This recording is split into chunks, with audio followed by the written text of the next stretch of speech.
এখন তাহলে লাইট দিতে হবে না স্যার। আশা 1978 সালে প্রতিষ্ঠা হয়েছে, বুঝছেন? 1900 এরপরে 1991 সালে মাইক্রো ক্রেডিট শুরু হয়, 2011 সালে শিক্ষা শুরু হয়। শেষ। এই তিনটা সাল মনে রাখলেই হবে, হ্যাঁ?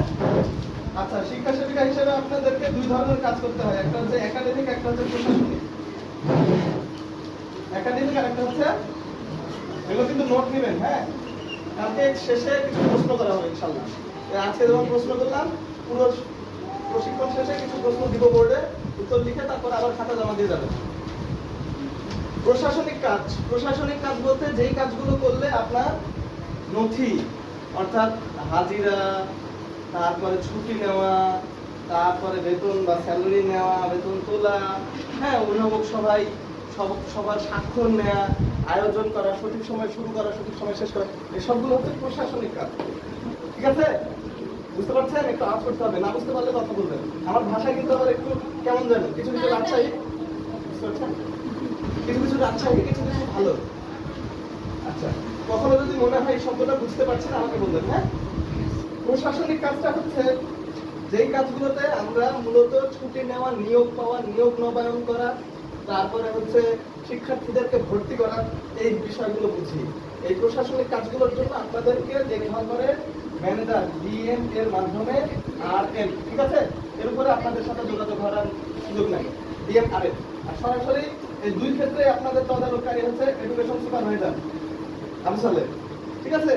একাডেমিক বিষয়টা সরাসরি তদারককারী হচ্ছে আমসালে। একাডেমিক বিষয়টা হচ্ছে আপনারা কিভাবে পড়াচ্ছেন, এটাকে বলে শিক্ষণ, টিচিং, ঠিক আছে? আপনারা কিভাবে পড়াচ্ছেন, কি কি পড়াচ্ছেন, আসলে শিক্ষার্থীদেরকে যে যে যোগ্যতা অর্জন করার কথা ছিল, শিক্ষার্থীদের যোগ্যতা বলতে যে এখন কি খাবে না নিয়ে যাবেন, আপনারা কি এটা খান না নিয়ে যান? নিয়ে যান, তাহলে এখন দিয়ে লাভ নাই, জমা করে রেখে দেন। আচ্ছা, একটু নিয়ে রেখে দেন, কষ্ট দিলাম ভাই, সরি। আচ্ছা, শিক্ষক কি কি, আমি শিক্ষার্থীদেরকে যা যা পড়াচ্ছি, যে যে কারণে পড়াচ্ছি, কেউ কি প্রাথমিকের বই নিয়ে আসছেন? প্লিজ নিয়ে আসতে বলেছিলাম যে ভুলে গেছে, ব্যস্ত ছিল তো, সমস্যা নেই। আমরা যদি প্রাথমিকের বই দেখি, এদিকে তাকাই, বইয়ের শুরুতে দেখবেন লেখা থাকে এই পাঠ শেষে শিক্ষার্থীরা শিখবে, এই পাঠ শেষে শিক্ষার্থীরা বলতে পারবে, এই পাঠ শেষে শিক্ষার্থীরা লিখবে, শুরুতেই লেখা থাকে। খেয়াল করেছেন কি? তার মানে এটা যদি পাঠ শেষ করা হয়, এই অধ্যায়টা যদি শেষ করা হয়, তাহলে এই এই যোগ্যতাগুলো তার ভিতরে অর্জন হবে। তার মানে হচ্ছে আমার পড়ানোর মাধ্যমে আসলে এই যোগ্যতাগুলো অর্জন হচ্ছে কিনা, সেই জিনিসগুলো আমাকে দেখতে হবে এবং আমি পড়াতে পারছি কিনা এটা লক্ষ্য রাখতে হবে। এই কাজগুলোকে বলে একাডেমিক কাজ, ঠিক আছে? একাডেমিক কাজ সরাসরি তদারককারী হচ্ছেন সুপারভাইজার, এবং এটার গুণগত মান যাচাই করার জন্য আমি শিক্ষা অফিসার হিসেবে আছি। আমার নাম ফেরদাউস, হ্যাঁ? আমার সাথে হয়তো কিছু মানুষের দেখা হয়েছে, আমি পরিচয় দিই, আমি হচ্ছে আশার এডুকেশন অফিসার। এই নাম্বারটা রাখতে পারেন, আমি অনেকগুলো কার্ড নিয়ে আসতে চেয়েছিলাম, ভুলে গেছি।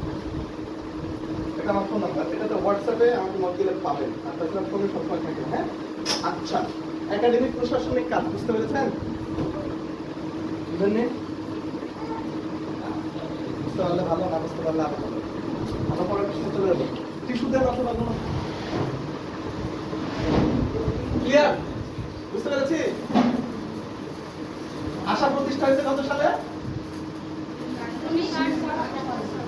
শিক্ষা শুরু হয়েছে আশাতে কত সালে? 2000। তখন তখন কি নাম ছিল শিক্ষা কর্মসূচির নাম জানেন? তখন কি ছিল নাম? ডাস্টারটা কোথায় আছে গো? তখন কি নাম ছিল? তখন নাম ছিল হচ্ছে আশা প্রাথমিক শিক্ষা শক্তিশালী করতে। 1991 সালে মাইক্রো ক্রেডিট, ওই যে এখন ঋণ দান করছে না, এই ঋণ দান শুরু হয় 1991 সাল থেকে। তার আগে ঋণ দান করতো না, তার আগে আশা সমাজসেবামূলক কাজে ছিল। ঋণ দান কর্মসূচি চালু করে কত সাল থেকে? 1991 সাল থেকে। আর শিক্ষাও ছিল না, শিক্ষা এমনি আগে ছিল 1991 এর আগে, কিন্তু 91 পরে শিক্ষা টিক্ষা বাদ, খালি ঋণ দান কর্মসূচি। এরপরে 2011 সালে এসে সমাজসেবামূলক কর্মসূচির আওতায় আশা শিক্ষা কর্মসূচি চালু হয়, যার নাম ছিল আশা প্রাথমিক শিক্ষা শক্তিশালীকরণ কর্মসূচি। কি ছিল? শক্তিশালীকরণ। আপনাদের এখনো অনেকে দেখবেন চার্টে এটা লেখা আছে, তাই না? আর এখন কি লেখা থাকে? দেখো, এখন কি লেখা থাকে? কেন লেখা থাকে?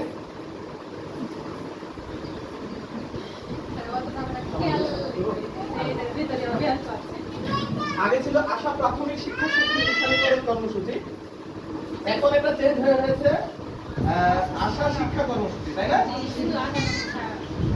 আচ্ছা, খুব সহজ উত্তরটা হচ্ছে যে আগে শুধু প্রাথমিকের স্তরে আমরা ছিলাম, এখন আমরা প্রাথমিক থেকে মাধ্যমিকে উঠেছি, ঠিক আছে? আর এই জন্য আমরা শক্তিশালীকরণ বলছি না। আমাদের লক্ষ্য উদ্দেশ্য আছে, আমাদের কাছে সবার কাছে কি এই জিনিসটা পৌঁছেছে বা এটা কখনো দেখেছেন? এই জিনিস আপনাদের সবার কাছে এটা একটা করে দেওয়া উচিত ছিল।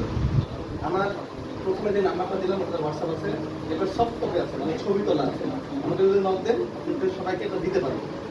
প্লাস 2015-16 সালের দিকে শিক্ষা সেবিকা সহায়িকা নামে একটা পুস্তিকা, ছোট্ট, এখন তো এক কথার এটা দেয়, একটা পুস্তিকা দিয়েছিল শিক্ষা সেবিকাদেরকে। আপনারা যারা পুরনো তারা কি কেউ পেয়েছেন?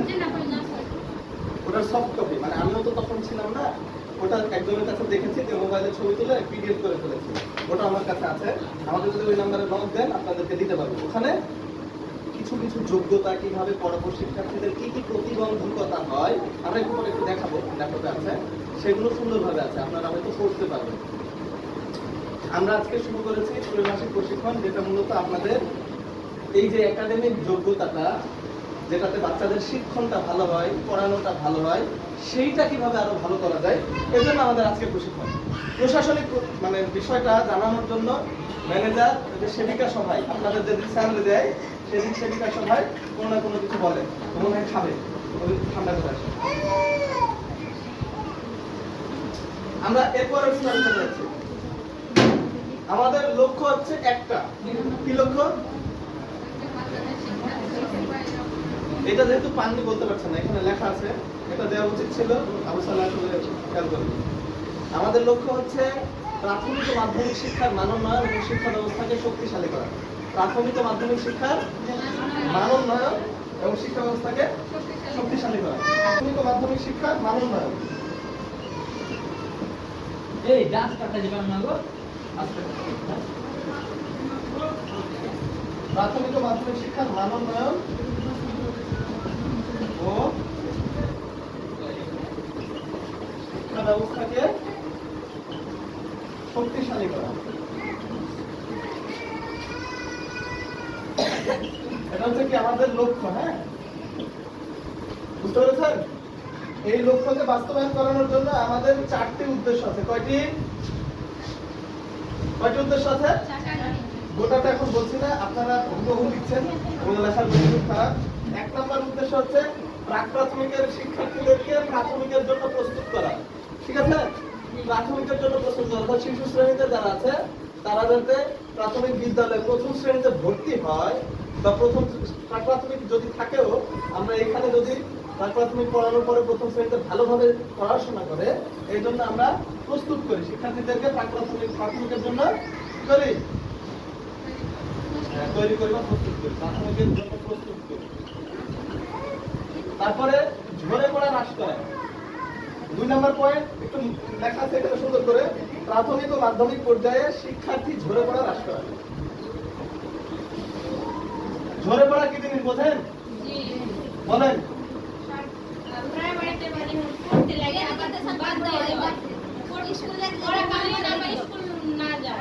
হ্যাঁ হ্যাঁ, এটাকে বলে ঝরে পড়া।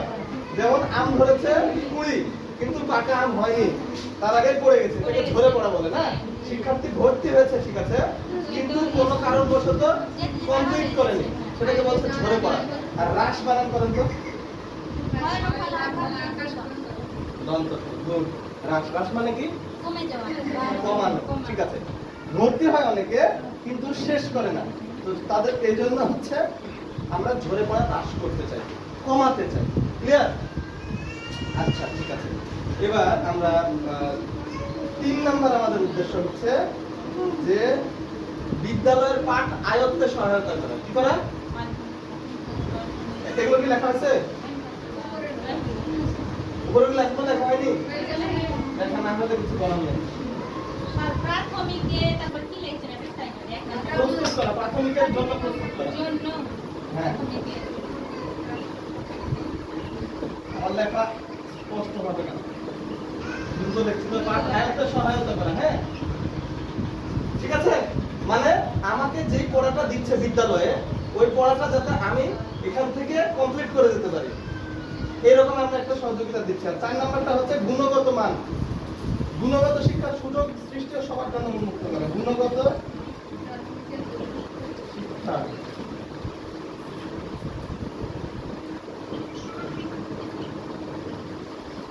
গুণগত শিক্ষার সুযোগ সৃষ্টি ও উন্মুক্ত করা। আমি কিন্তু একটু কেটে কেটে লিখলাম, মানে কি পয়েন্টগুলো লিখলাম। প্রথমটা বললাম প্রাথমিকের জন্য প্রস্তুত করা, দ্বিতীয়টা বললাম ঝরে পড়া হ্রাস করা, তৃতীয়টা বললাম পাঠ নেওয়াতে সহায়তা করা, 4 নম্বরটা বললাম গুণগত শিক্ষার সুযোগ সৃষ্টি ও তা উন্মুক্ত করা সকলের জন্য। এগুলো আরো সুন্দর করে এখানে লেখা আছে। আপনাদেরকে সফট কপি যারা দরকার আপনারা পেতে পারেন, ছবি তুলে নিতে পারেন, আমাদের হার্ড কপি আছে। শেষ, দ্রুত শেষ করেন। আর আমাদের 4টা উদ্দেশ্য শেষ, হ্যাঁ? এটা কি দেখা যায়? আরেকটা আলো বাড়ায়।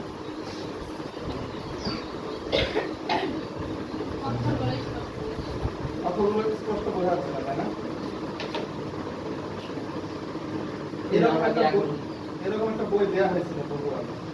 এখানে আপনাদের কর্মদায়িত্ব, 28টা কর্মসূচি সম্পর্কে বলা, অর্জ সবকিছু বলা ছিল। তারপরে তথ্য অংশ প্রশিক্ষণের গুরুত্ব, শিক্ষা কাকে বলে, আনুষ্ঠানিক শিক্ষা কাকে বলে, সবকিছু ছিল। আমরা এগুলো পরে ধরে ধরে আপনাদেরকে দেখানোর চেষ্টা করতে পারি যদি প্রয়োজন পড়ে। আচ্ছা, এই জিনিসটা দেখতে পাচ্ছেন কি? আপনি কি দেখতে পাচ্ছেন? বুঝতে পারছেন সবাই? এখানে রাখি, হ্যাঁ? দেখেন তো, বুঝতে পারছেন না? শিশুদের শিক্ষণ এই একটা মাধ্যমে হয়, হ্যাঁ? আপনারা শুধু একটু দেখে না, দেখে বন্ধনে কল্পনা করে, জি না না, দেখে বন্ধনে কল্পনা করে, তুলনা করে, অংশগ্রহণ করে, দলে কাজ করে, গল্পের মাধ্যমে, বই পড়ে, নির্দেশনা থেকে, তারপরে কি গান করে, অনুসন্ধান করে, নাচের মাধ্যমে, অনুকরণ করে, স্বাদ নেই। দেখতে পাচ্ছেন? আপনি দেখতে পাচ্ছেন তো? আচ্ছা, উপলব্ধি করে, প্রশ্ন করে, নড়াচড়া করে, ছড়ার মাধ্যমে, বারবার চেষ্টা করে, অভিনয় মাধ্যমে। ক্লিয়ার? সাধারণত এর মাধ্যমে বাচ্চারা শেখে। তো বাচ্চাদেরকে শেখানোর জন্য আমরা এই পদ্ধতিগুলো অনুসরণ করতে পারি। এখানে বুঝতে পারছেন না এরকম কোনো শব্দ আছে? সবাই বুঝতে পারছেন? পর্যবেক্ষণ করে যে কথাটা লেখা আছে, তারপরে স্বাদ নিয়ে অনেক কিছু সাথে আমরা টেস্ট করে জিও ভাই সাথে ওখানে তো খাওয়ার জিনিস কিছুই নেই স্যার।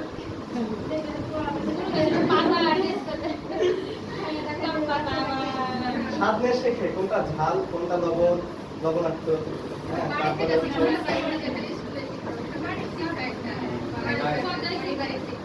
তাহলে শিক্ষা বিভিন্ন জায়গা থেকে হয়। আচ্ছা আচ্ছা, তাহলে এগুলোর মাধ্যমে শেখে উপলব্ধি করে, মানে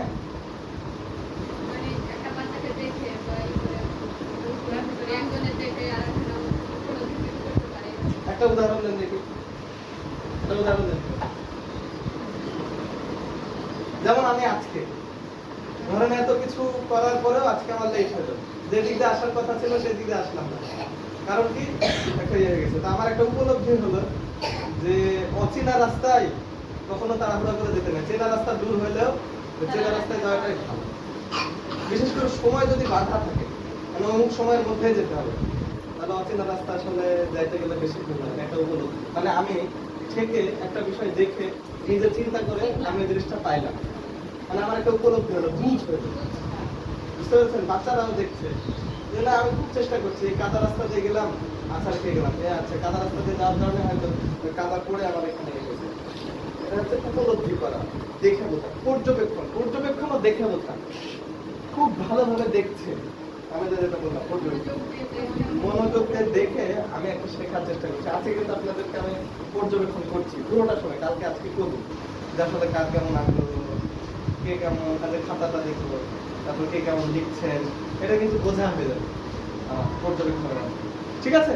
বুঝতে পেরেছেন? আপনারাও কিন্তু সেম, আজকে আপনাদেরকে বসিয়েছি দিতে, আপনারাও ঠিকভাবে আপনি একটু দেখেন, আপনারাও পুরো মাসে পুরো বছরে সেবিকাদেরকে যখন সেবিকা সভা হয়, তারপরে সেবিকারা শিক্ষার্থীদেরকে প্রত্যেকদিন ক্লাসে এইভাবে পর্যবেক্ষণ করবেন, এইভাবে উপলব্ধি করাবেন, আপনারা তাদের কাছ থেকে শিখবেন। মনে রাখবেন, শিক্ষক যিনি, যেমন আমি আজকে আসছি, আমি শুধু আপনাদেরকে শেখাবো না, আপনাদের কাছ থেকেও কিছু কিছু শিখবো। আমরা মনে করতে হবে আমরা সবসময় শিখছি। হ্যাঁ, আপনারা জানেন কিনা, মানুষ তখনই সবথেকে বেশি শেখে যখন মানুষকে শেখাতে যায়, নিজে করতে যায়। যেমন একজন রাঁধুনি তার নিজের রান্নার কলা কৌশল ভালোভাবে আয়ত্ত করতে পারে যখন সে চিন্তা করে যে আমাকে আরেকজনকে শেখাতে হবে। তখন চিন্তা করে, আচ্ছা আমি তোকে শিখাবো, এটা কেন করি, মানে কোন জায়গা থেকে শেখাতে হবে, আমি তখন একটা পলিসি করি। যেমন ওকে থামাইতে হলে, যেমন ওর নানি যদি ওকে শেখাবে, আমাকে নানি ওর আমাকে যখন শেখাবে যে কিভাবে ছেলে মানুষ করতে হবে, তখন চিন্তা করবে আমি কিভাবে, ওর নানি চিন্তা করবে আমার সন্তানদেরকে কিভাবে মানুষ করেছি, তাই না? কখন ক্ষুধা লাগলে আওয়াজ করেছে, তখন সে শিখাবে তার মেয়েকে যে দেখ আমিও এরকম সময়ে তোদের এরকম দেখে দেখ, মানে তখন সে চিন্তা করবে যে আচ্ছা যখন আমি বউ ছিলাম তখন তো আমার শাশুড়ির উপরে অনেক রাগ টাগ করেছি, এখন বুঝতে পারছি যে না, কিছু কিছু ক্ষেত্রে আসলে এরকম হতে হয়। তো যাই হোক, মানুষ যখন শেখাতে যায় তখন নিজেরা শেখে। আমরা আজকে কিছু কিছু আমিও শিখছি, আপনারা বাচ্চাদের সামনে শিখবেন, আমাদের আফসালে সুপারভাইজার সবসময় শিখবে। আচ্ছা, উপলব্ধি পর্যবেক্ষণ অনেক কথা বললাম। হ্যাঁ, শিখন প্রতিবন্ধকতা, শেখার জন্য কিছু বাধা আছে। তো পড়ায় কিছু প্রতিবন্ধকতা আছে, পড়ার সময় কিছু বাধা থাকে, পড়ার সময় একই ধরনের শব্দ, একই ধরনের বর্ণ যদি থাকে উচ্চারণ করতে বাধা হয়, তারপরে শব্দ অক্ষর ধ্বনির মধ্যে পার্থক্য বুঝতে না পারা, কথাগুলো সব একটানা বলে যাচ্ছে। যেমন কোথায় স্পেস দিতে হবে, বাচ্চারা যেমন কান্না করার সময় একটা একটা শব্দ সাইডে যাচ্ছে, কথা শুনে ওদের মনে হয় খাবে। শিশুদের বাচ্চা মানে শিশুদের কান্না আর আমাদের আওয়াজ দুটোর ভিতরে তফাৎ আছে, তাই না? ওদেরটা আমরা বুঝতে পারি না, শুধু মা বুঝতে পারে। বিশেষ কারণ কি, ওদের শব্দগুলো আলাদা, শব্দ অক্ষর আলাদা, মানে আমরা যেভাবে বলছি, ধ্বনি যেভাবে বলছি, ওরাও আওয়াজ করছে, ধ্বনি মানে এক ধরনের আওয়াজ, কিন্তু এই আওয়াজটা আমরা যেভাবে বলছি অর্থবোধক না। বাচ্চারাও অনেক ক্ষেত্রে তাদের কাছে মনে হয় এরকম আওয়াজ, আমরা সেবিকারা, আমি যেভাবে আপনাদের সাথে কথা বলছি, বাচ্চার জায়গা থেকে মনে হয় আপা কি বলছে, কিছুই বুঝতে পারছি, বুঝতে পারছেন? এরকম হয়। তো এইটা যখন হয় তারা পড়াটা আয়ত্ত করতে পারে না। লেখায় প্রতিবন্ধকতা আছে, মানে লেখাতেও কিছু বাধা আছে। এই বিষয়গুলো অনেকগুলো আছে, আপনারা একটু পড়লে ভালো জানতে পারবেন। এটা আমার কাছে সব কপি আপনাদেরকে দিয়ে দিতে পারবো, যে কোনো ভাবে নিতে পারেন। আচ্ছা, হাতে কলমে কিছু করার প্রতিবন্ধকতা, আমরা হাতে কলমে শেখাই, মানে সরাসরি নেড়ে চেড়ে শেখানোর জন্য আমরা কখনো যে কাঠি সার ব্যবহার করতে বলে, বই দেখে দেখে পড়ে, আবার কখনো বলি বাইরে গিয়ে যে দেখো তো ওই গাছটার নাম কি, ওই গাছটার নাম ডালিম। আচ্ছা, ডালিম গাছটা নেড়ে আসো, তার ডালিম গাছটা কেমন, কাষ্ঠল না কাণ্ড বিশিষ্ট, ডালিম ধরে, ডালিমের রং কেমন, কাঁচা অবস্থায় কেমন, পাকা অবস্থায় কেমন, দেখে এসে লিখতে বলবেন।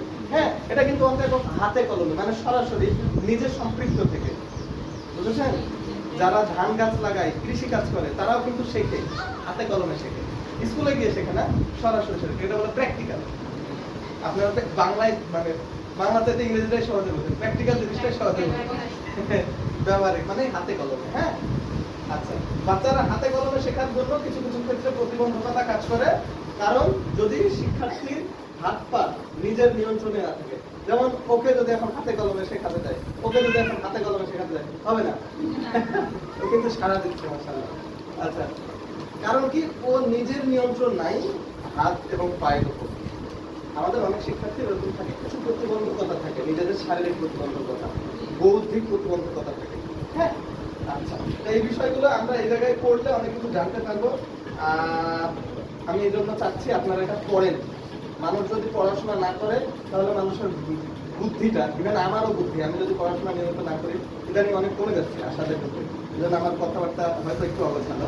আগে তো নিয়মিত পড়তাম। আমরা যদি নিয়মিত পড়াশোনা না করি তাহলে আমাদের কথা থেকে সুগন্ধের চাইতে আস্তে আস্তে দুর্গন্ধ বেরোবে। ভাষা হচ্ছে প্রবাহিত নদীর মতো, জ্ঞান সবসময় চর্চা করার বিষয়। যদি আমরা নদীকে চারদিকে আবদ্ধ করে রাখি দীর্ঘদিন, নদী যেমন আস্তে আস্তে পুকুর হয়ে মরে যায়, সেখানে পানিতে আমরা ডালও রান্না করতে পারি না, সেই পানিতে আমাদের নাপাকি অপবিত্র হবে না, আবদ্ধ পানিতে কিন্তু আমরা গোসল করলে নাপাকি পবিত্র হবে না, এবং সেই পানি এক সময়ে অপবিত্র হয়ে যাবে। আর প্রবাহিত পানি কিন্তু পবিত্র। ঠিক তেমনি জ্ঞানকেও যদি আমরা নিয়মিত চর্চা না করি, সেই জ্ঞানটা আবদ্ধ থাকতে থাকতে একটা সময় অব্যবহৃত হয়ে যাবে এবং আমরা যুগের সাথে চলতে পারবো। ভাষাটাও নিয়মিত আপডেট হয়, বুঝতে পেরেছেন? নিয়মিত যদি পাল্টাতে না পারি, আপডেট না করতে পারি, তাহলে কিন্তু আমরা একটা সময়ে পুরনোর কাতারে চলে যাবো, আমাদের কথা কেউ শুনবে না, আমাদের কথা কেউ বুঝতে পারবে না। আচ্ছা, তাহলে এতক্ষণ বলছিলাম যে আমাদেরকে পড়তে হবে, হ্যাঁ, এগুলো একটু পড়ার চেষ্টা করবেন প্লিজ। যাদের মোবাইল আছে সফট কপি নিয়ে, আর যাদের নাই 2-1 পৃষ্ঠা প্রিন্ট করে ফটোকপি করে নেন, আমি সুপারভাইজারের কাছে এটা দিয়ে যাবো। কয়েকটা পৃষ্ঠা পড়া ভালো।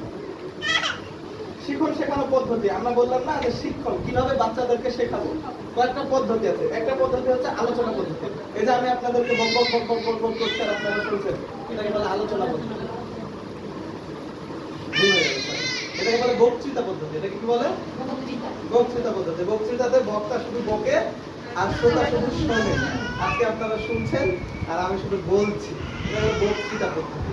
আর আলোচনা পদ্ধতি হচ্ছে একাধিক মানুষ বলে, হ্যাঁ, একজন মানুষই শুধু বলবে না, একাধিক মানুষ বলবে। যেমন গোল টেবিল বৈঠক হয়, আপনারা টক শো দেখেছেন, হ্যাঁ, টক শো মানে টেলিভিশন টক শো, মানে সবাই আলোচনা করে, এটা বলে আলোচনা পদ্ধতি। শিক্ষার্থীদেরকে কখনো কখনো আলোচনা করতে দিয়েও শেখানো যায়।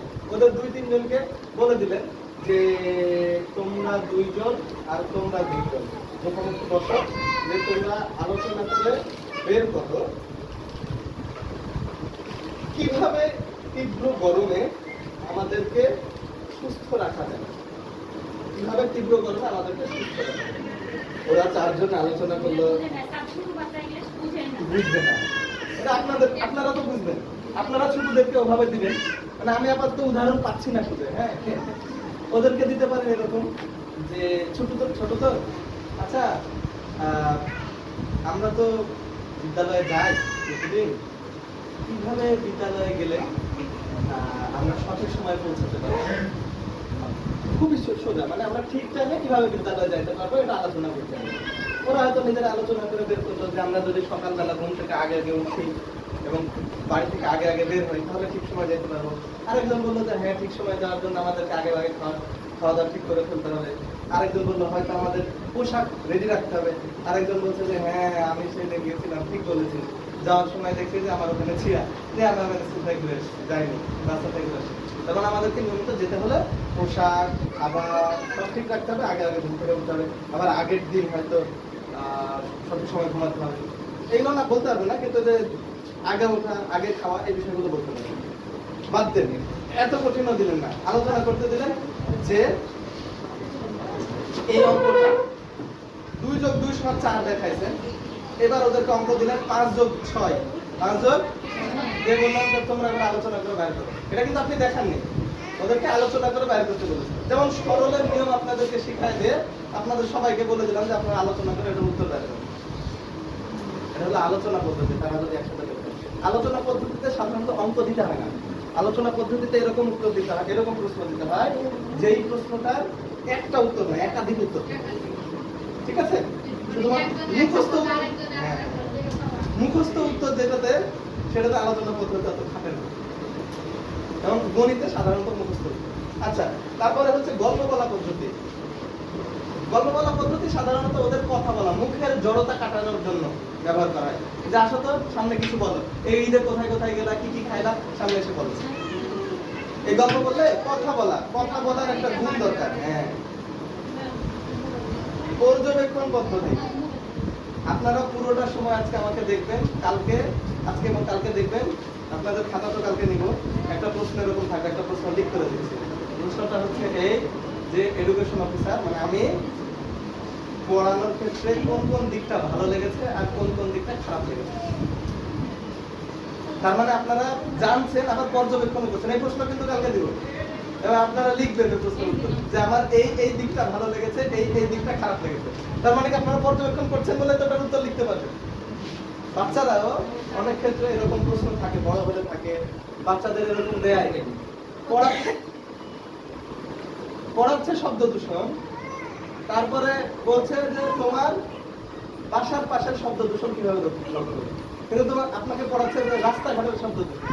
আর আপনাকে একটা পরীক্ষা দেওয়ার জন্য সবসময় আমার বন্ধুরা বলে যে স্কুল কলেজে সাদা ভাত রান্না শেখায়, আর পরীক্ষাতে এসে কিভাবে পোলাও ভাত রান্না করতে হবে, কিভাবে এবং সাদা ভাত রান্না শেখায় পোলাও ভাত রান্না করতে পারে। যাই হোক, আমার বন্ধুরা অনুষ্ঠিত এগুলো পর্যবেক্ষণ পদ্ধতির মাধ্যমে অনেক ক্ষেত্রে সম্ভব হয়। পরীক্ষণ পদ্ধতি কখনো কখনো ছেড়ে দিয়ে পরীক্ষা করতে হয়। আপনি বাচ্চাদের হাতে বোর্ড দিয়ে বলে দিলেন যে অঙ্কটা করো তো, আপনার হয়তো কনফিউশন আছে বা আপনি 100% শিওর না, একটা যোগ দেখা দিলেন দরকার তুমি এটা করো, বা সবাইকে একটা পরীক্ষাই দিলেন। এই পদ্ধতির মাধ্যমেও শেখানো যায়, মানে পরীক্ষার মাধ্যমে মানুষ কিছু শেখে, একদম পরীক্ষা উঠিয়ে দিলে হবে না।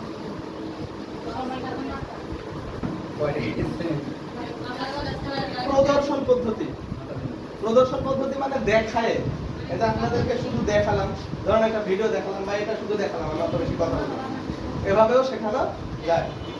অনুসন্ধান পদ্ধতি, একসাথে সবাই মিলে খুঁজে বের করা। অ্যানথ্রোপোলজিতে যারা পড়ে, নৃবিজ্ঞান, হ্যাঁ অ্যানথ্রোপোলজিতে যারা পড়ে থাক পরে করেন কি আছে, আচ্ছা যারা হচ্ছে ধরেন এই জায়গায় ঘুরে কোনো কিছু বের করবে, এই গাছের কোন অসুখ হয়েছে দেখে বের করবে, মানুষের কোন রোগ হয়েছে টেস্ট করে বের করবে, এইরকম করে লেখাপড়াতে কোন রোগ হয়েছে খুঁজে বের করা হচ্ছে অনুসন্ধান পদ্ধতি। আচ্ছা সেটা কেন করছে, বা আমি শিক্ষার্থীকে বুঝিয়ে দিলাম যে তুমি চিন্তা করো তো তোমার কোথায় বাড়ছে, অঙ্কটা কোথায় ভুল হলো। অনেক সময় দেখবেন অঙ্কের উত্তর ঠিক আছে, মিডিলে ভুল, আপনি বলেন তুমি খুঁজে বের করে আসো কোথায় ভুল হলো, বুঝলেন? আবার দেখা গেল যে অঙ্ক ঠিকই করেছে কিন্তু উত্তর ভুল, তার মানে মাঝখানে ভুল হয়েছে, তাই না? এটা অনুসন্ধান থেকে বলে অনুসন্ধান করতে হবে। প্রজেক্ট পদ্ধতি, এইগুলো হচ্ছে সাধারণত অ্যাসাইনমেন্ট দিয়ে একটা প্রজেক্ট দেয়, একটা কাজ, এই কাজটা বাস্তবায়ন করার জন্য সবাই মিলে একসাথে কাজ করবে। যেমন 5 জনের একটা টিম করে দিল, আপনাদের 4 জনকে যদি আমরা 5 জনকে একটা টিম করে দিয়ে যদি বলি যে নরেন্দ্রপুরে কিসের জন্য রাস্তাঘাট এখনো পর্যন্ত মানে জেলা শহর থেকে ভালো হয়নি, আপনারা এটা 2 দিনের মধ্যে কিসের জন্য হয়নি এবং কিভাবে রাস্তাঘাট ভালো করা যায় আপনারা চিন্তা ভাবনা করে নিজের আলোচনা করে মাঠ যাচাই করে লিখে নেন। ওনারা তখন মাঠ যাচাই করবে, মানে যায় দেখে আসবে কেন হচ্ছে না, পত্রিকা ঘাটবে, সবাই মিলে ঘেটে লিখবে যে আমাদের নরেন্দ্রপুর আয়তন এত, এখানে এখানে পথ এতটুকু থাকা উচিত ছিল, এতজন মানুষ থাকে কিন্তু নাই, তাহলে কিসের জন্য নাই, এতদিন ধরে বাজেট দিচ্ছে করছে না, এই নানা কারণে, তাহলে কিভাবে করা যায়, এই কারণগুলো দূর করতে হবে, এইভাবে এভাবে করতে হবে, তাহলে হয়তো এটা দূর হবে। এটা একটা প্রজেক্ট দিয়ে দিলাম ওনাদেরকে, ওনারা একটা বাস্তবায়ন করবে, এটা প্রজেক্ট পদ্ধতি, এটা বড় সাধারণত ছোটদেরকে এই লেভেলে মাথায় উচিত। সমস্যার সমাধান পদ্ধতি, বিতর্ক পদ্ধতি, অভিনয় পদ্ধতি। অভিনয় করে করে আপনারা অনেক সময় অভিনেতা হবেন, অনেক কিছু যায় না, মানে জেনেও না জানা পান করতে হয়, হ্যাঁ অনেক সময় তাদেরকে বোঝানোর জন্য আমাদের নিজেদেরকে অভিনেতা হতে হয়, অভিনয়ের মতো করতে হয়, রোল প্লে করতে হয়, ঠিক আছে? তারপরে বিতর্ক পদ্ধতি, বিতর্ক হচ্ছে পক্ষে বিপক্ষে একটা আলোচনা, একটা বিষয়, একটা টপিক, একটা বিষয়, যে বিষয়টার পক্ষে বিপক্ষে 2 ধরনেরই মত থাকতে পারে। হ্যাঁ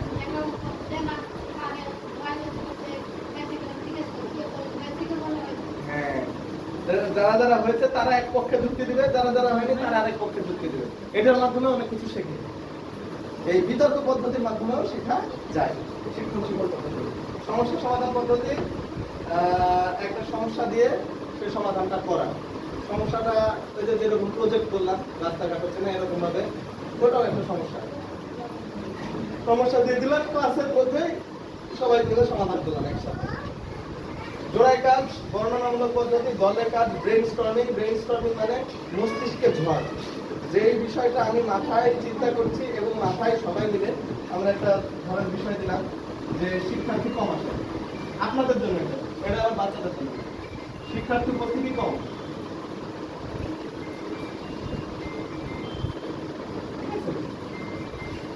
তো শিক্ষার্থী উপস্থিতি কম, আপনারা তখন মস্তিষ্কে মানে ব্রেইনস্টর্মিং করতে আচ্ছা উপস্থিতি বাড়ান, উপস্থিতি কম কারণ কি, এখন শিক্ষার্থী কম,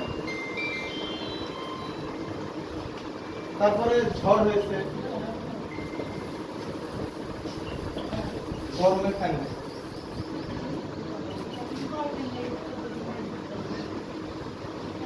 আচ্ছা, তাহলে এগুলো কমানো যায় কিভাবে? এগুলো কমানো যায় হচ্ছে, যেহেতু আমরা চেষ্টা করতে পারি আশার কাছ থেকে কোনো সুবিধা পাই কিনা। আশার কাছ থেকে সুবিধা পাইতে হলে আবু সালেহকে জানাইতে হবে। ইয়েস, ঠিক আছে।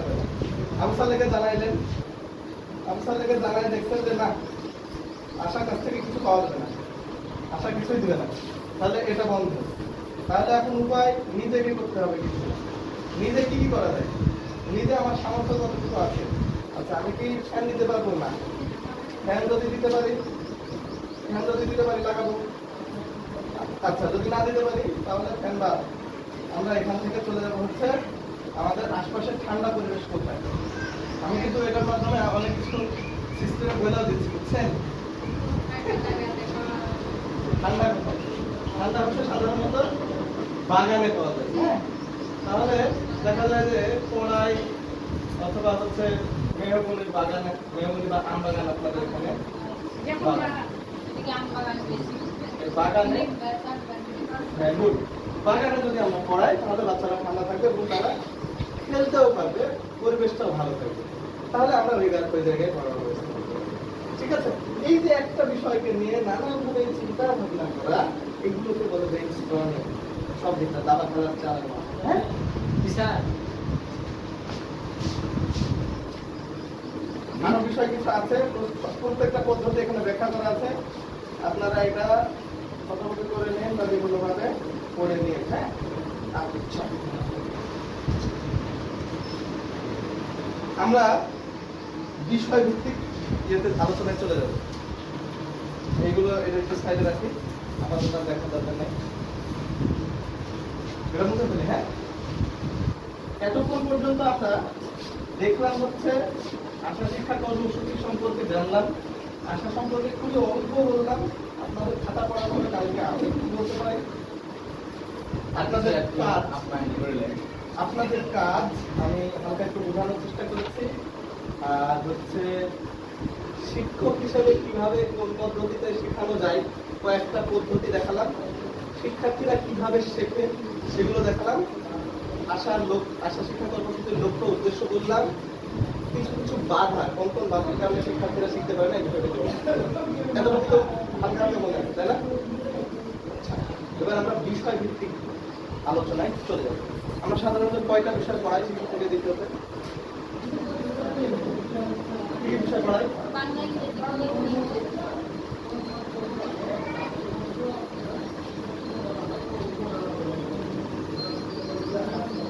আর কিছু থাকে না? জি বলেন। বিনোদন। আর কি থাকে? যে সাধারণ জ্ঞান। এই লেখাটা আগের থেকে ভালো হচ্ছে না? কেন ভালো হচ্ছে? আস্তে আস্তে লিখছি। লেখাটাও একটু দেখেন, আপনাদের লেখা নিয়ে আমাকে একটু কথা বলবো কালকে। বাচ্চাদের কিন্তু হাতের লেখা সুন্দর করতে হবে। সেটা সুন্দর হবে কিভাবে? আপনাদের সুন্দর হাতের লেখা না হলে হবে? আল্লাহ কিন্তু সবার হাতে লেখা এক করে দেয় এবং এটার ভিতরে আল্লাহর একটা মহত্ব আছে। সবার চেহারা আলাদা, বর্ণ আলাদা, রং আলাদা, সাইজ আলাদা। এটার ভিতরে একটা বৈশিষ্ট্যের ভিতরে সৌন্দর্য আছে। আল্লাহ বলেছে এটার ভিতরে সৌন্দর্য। হ্যাঁ, আল্লাহ কিন্তু চাইলে সবাইকে একভাবে সৃষ্টি করতে পারবে। হাতের লেখা দেখবেন যমজ ভাই হয়তো মেলে না। হ্যাঁ, আমাদের হাতের লেখা সুন্দর করতে হবে। বোঝার পার্থক্য থাকা আমরা সাধারণভাবে বোঝানোর চেষ্টা করতে হবে। হাতের লেখা সুন্দর করার জন্য সবারই একদম ঝকঝকে মুক্ত দানার মতো হবে এমনটা শর্ত নয়, স্পষ্ট পড়তে পারতে হবে। কিছু সিস্টেম অনুসরণ করলে, পদ্ধতি অনুসরণ করলে লেখাটা পড়া যায়। আর লেখাটা পড়া গেলেই ভালো। ক্লিয়ার? সবার হাতের লেখায় খুবই সুন্দর একই রকম হতে হবে এটা শর্ত নয়। হাতের লেখা সুন্দর মানে যে সবারই হাতের লেখা মুক্ত দানার মতো হবে, মানে গোছালো হবে, বইয়ের মতো হবে এমনটা নয়। কিন্তু সবার হাতের লেখা পড়া যাবে, সোজা হবে, স্পষ্ট হবে, এটা হচ্ছে শর্ত। এই জন্য কিছু নীতিমালা আছে, আমরা সপ্ত স্বনীতিগুলি বলি, মানে দন্ত স্বদের শুরু 7টা নীতিমালা। সমপদ, সমদূরত্ব, সমশীল, ওটা বলেছি সমপথ, সমদূরত্ব, তারপরে সমান প্রবাহ, তারপরে আর একটা আছে,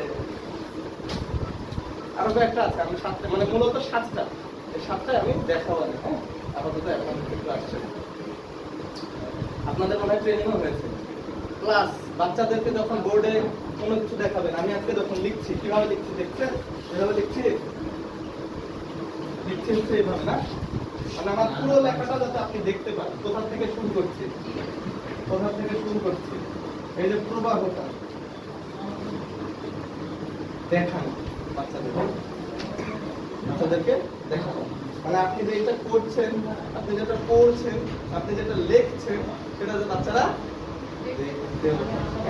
বোর্ড ব্যবহার করার সময় অবশ্যই সেটা করতে হবে।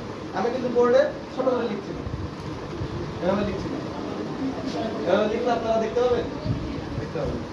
এমন ভাবে লিখতে হবে যাতে বর্ণটা সবার কাছে স্পষ্ট হয়। আপনি কি পড়তে পারছেন এখানে কি লিখেছি আমি?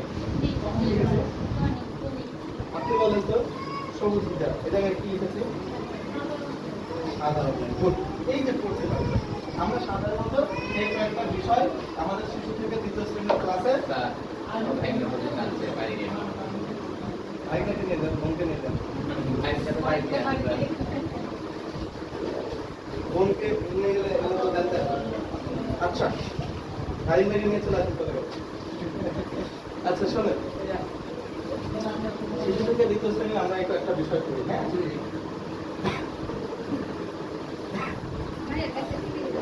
আচ্ছা, এখন হলো আমরা বাংলা, ইংরেজি, গণিত, বিনোদন, সাধারণ জ্ঞান। বিনোদন বলতে আমরা সাধারণত বৃহস্পতিবারের দিন, এদিকে তাকাই, বৃহস্পতিবারের দিন বা সপ্তাহের যে কোনো একটা দিন সহশিক্ষাক্রমিক কার্যক্রম করি। হ্যাঁ, সহশিক্ষাক্রমিক কার্যক্রমটাই এমন যে কাজের কারণে আমাদের শিক্ষার্থীদের মূলত পাঠে আগ্রহটা বৃদ্ধি পায়। এটাকে আপনারা বিনোদন বলছেন।